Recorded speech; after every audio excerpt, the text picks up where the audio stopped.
Hey guys, thank you for joining me here again for another interview on AshleyAllenMedia.com. And today I have the beautiful Miss Diamonique Jackson. How are you? Thank you. I'm doing good, girl. Thank you for joining me. Oh, no, thank you for having me.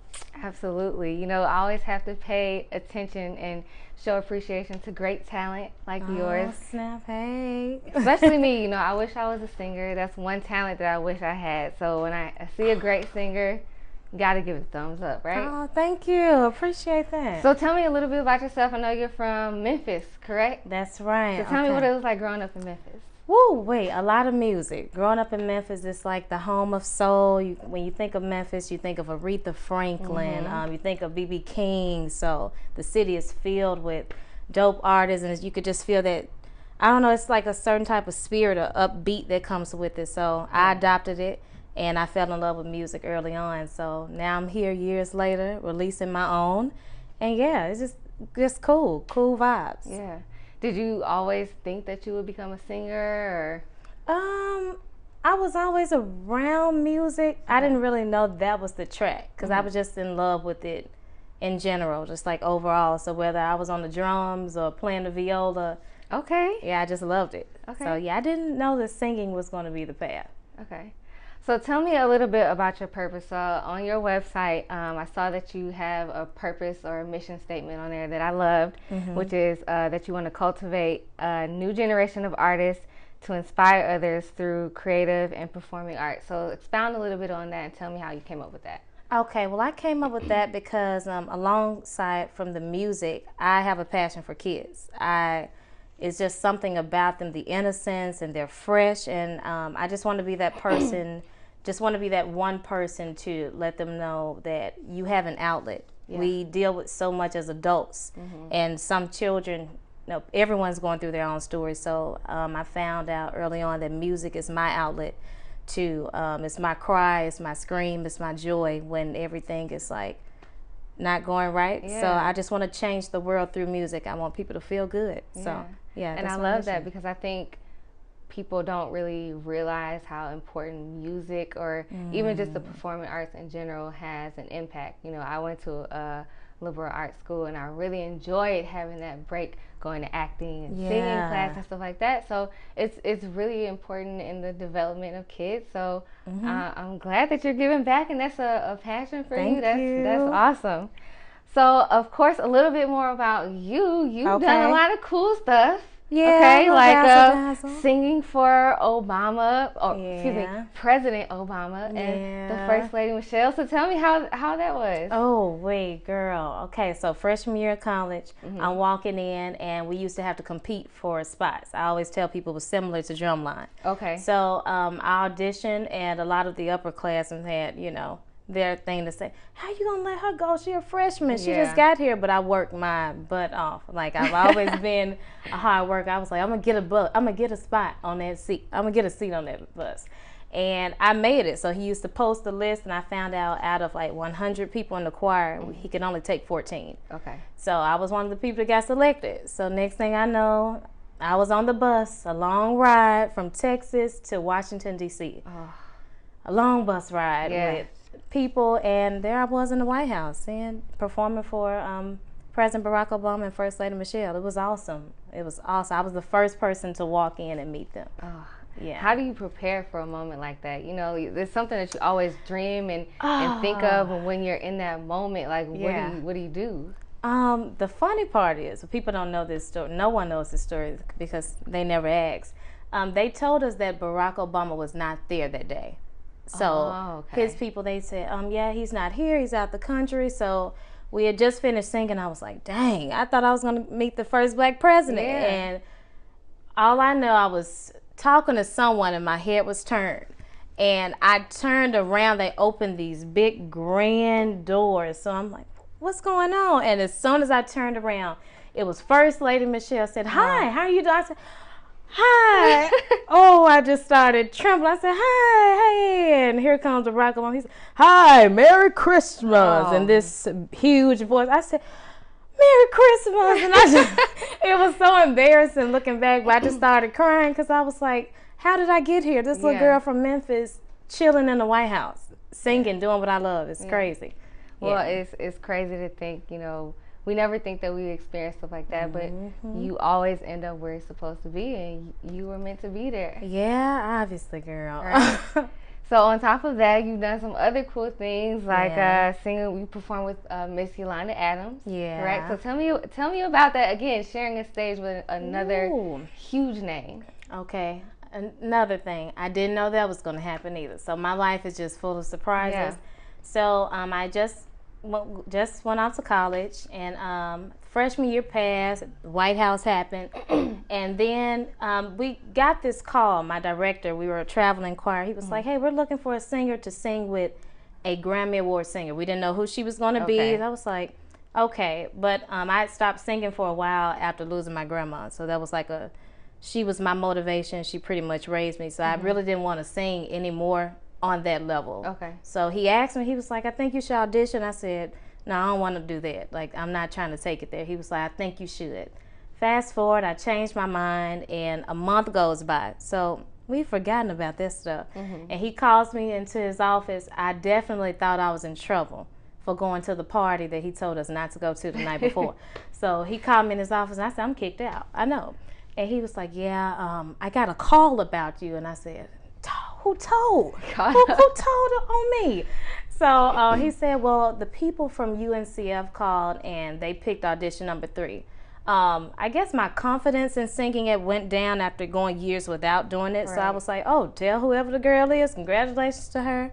I'm happy for her." And he was like, "Diamonique, you are audition number 3. Oh, man. And I said, "Oh, snap." So he was like, "Yeah, 5 days we have to get on the plane and go to LA."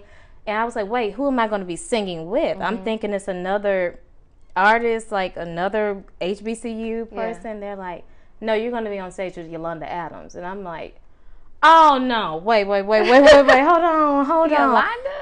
Yolanda Adams, Grammy Award winning." I said, "No, I told you I don't even want to sing on that level.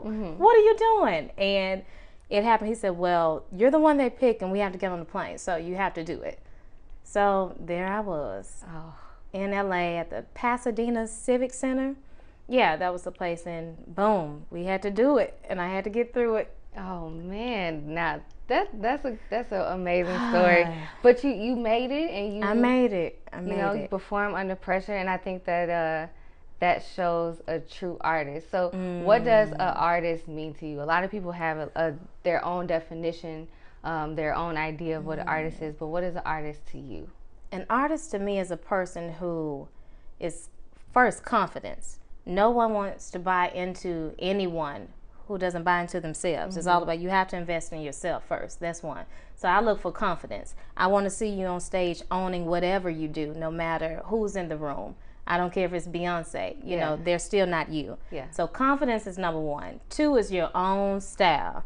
I love people who just, I don't care if it's a feather in your hat, like, do you. Because no one can do you like you. So I look for confidence. I look for swag. I love style.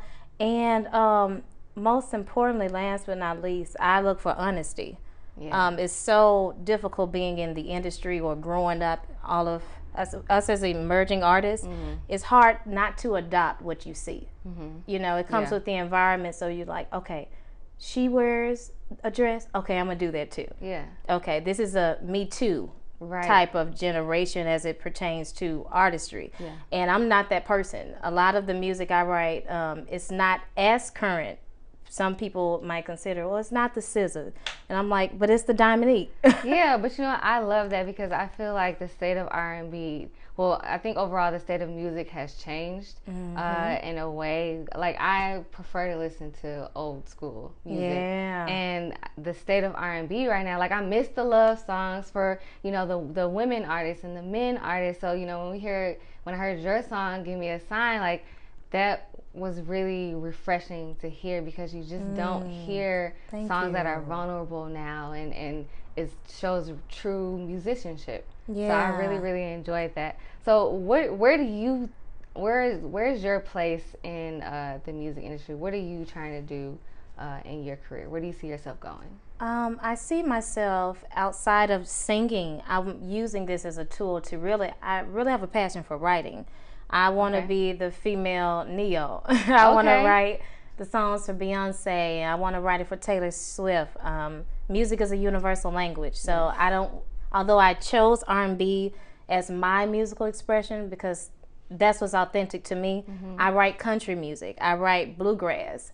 I write classical music. I've composed. I've directed. So I try to be as well-rounded and diverse as possible. Yeah. So I want to write for everyone while still continuing to use music to just help students. So it's like, it's so much that goes into it, but it all makes sense, I'm sure, at the end. Yeah. Yeah, I want a camp for kids who are interested in hosting, like yourself, who's singing, all of the arts. And I want a camp in the summer to groom them for that and give them real industry, on-the-job training and opportunities, because that's what we're missing. We have the talent, but so many students and kids all around are missing just that one shot. Yeah.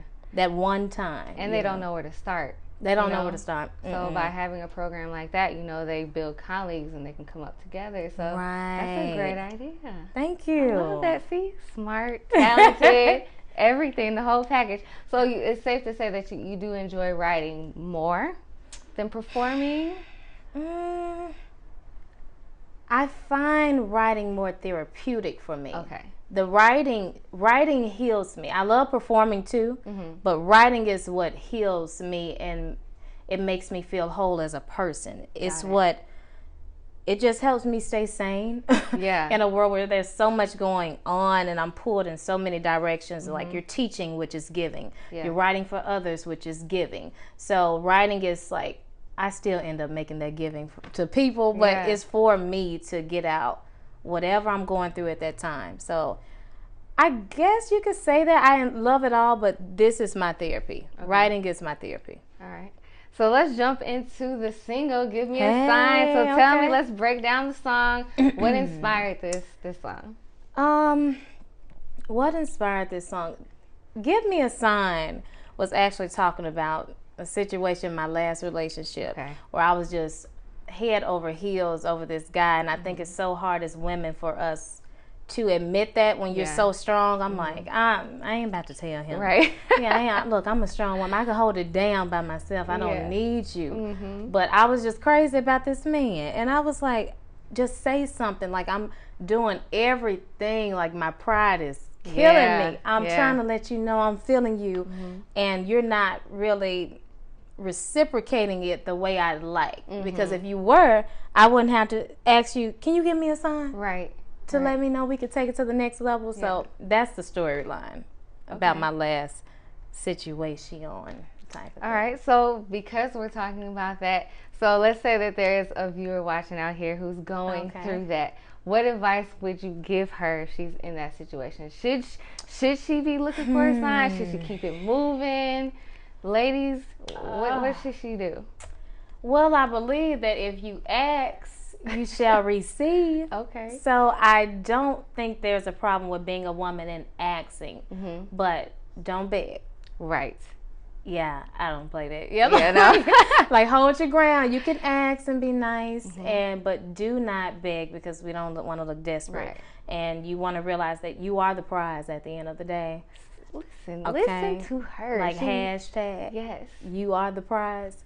So, yeah, don't beg, because at the end of the day, you know when a person is feeling you. You don't have to beg for consistency. When you want something, you're going to get it. Yes. So, yeah, don't beg, ladies. It's okay to ask and, let your guard down. But if he's not showing you a sign, you're the prize, and let someone worthy of having you have you. Absolutely. Absolutely. Yeah. I totally agree with that.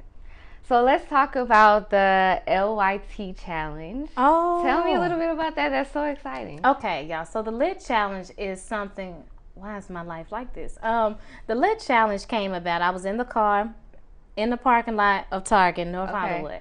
And this thing came out, it just came to me, living your truth. So I typed it out on my phone. That's my best friend when I have ideas. And I said, living your truth. And I said, LYT. I said, oh, that's lit. I like that. And I was like, what does that mean? Again, because writing is my therapy. Yeah. And I think I deal with holding things in. So I'm always looking for discreet ways to let it out. Yeah. Without my pride, like, oh, girl, give it a rest. Yeah. So I thought about it, and I shot the idea to a friend. I said, what do you think if I came out with a lit challenge where people share a truth, post a picture of themselves, keep it simple, and share something that they're going through that could help others. And she was like, I will keep her name anonymous, but she was like, that's so crazy you mentioned that. And actually, this person had just tried to commit suicide. Oh, wow. So just picture me, and I'm like, you're my friend. Why didn't you tell me? And she said, when you're going through your own depression, you don't think to reach out to others. It's because it's all in your head. So she said, I just tried to commit suicide, and that idea just helped me, just you sharing it. So it touched me all over. I guess that was the universe's way of giving me a sign that this is something you need to do. So I did it, and it semi kind of went viral, I guess you could say. So many people from all over just reached out, and from women who dealt with domestic abuse, people who have battled with different issues with their sexuality, was scared to come out, and there was just like a big statement to tell you that you can be lit. Being lit is not keeping it a secret. Being lit is opening up and letting people see who you are who you were meant to be, and who you are authentically. So it just blessed me as a person. So I'm gonna keep it going. Yes. I'm going to join in on the Lit Challenge. You guys join in on the Lit Challenge. So tell people where they can find you on social media, your website. Okay, cool. My website, www.diamoniquejackson.com. You can find me on Facebook and Instagram at Diamonique Jackson, and on Snapchat for those of you who have Snapchat, Diamond a Dozen. That's so cute. I love that. Thank you. And your music can be found on. Oh, let me not forget to tell y'all, that's the most important part. This is why we're here. So give me a sign. You can find that in your iTunes store. You can find that on Google Play and Amazon Music. And I have more music on the way, actually. So be on the lookout for that. I'm ready. I'm looking out. You got my attention. You got some the attention of my viewers here. They'll be checking you out. Again, you guys know where to find her. Find her music, and you know where to find me, Ashley Reed Allen, on all social media. Thanks for joining me here again on Ashley Allen. Let me do that again. Cool. And you guys know where to find me on all social media at Ashley Reed Allen. And thanks for joining me here on AshleyAllenMedia.com. See you later. Thank you.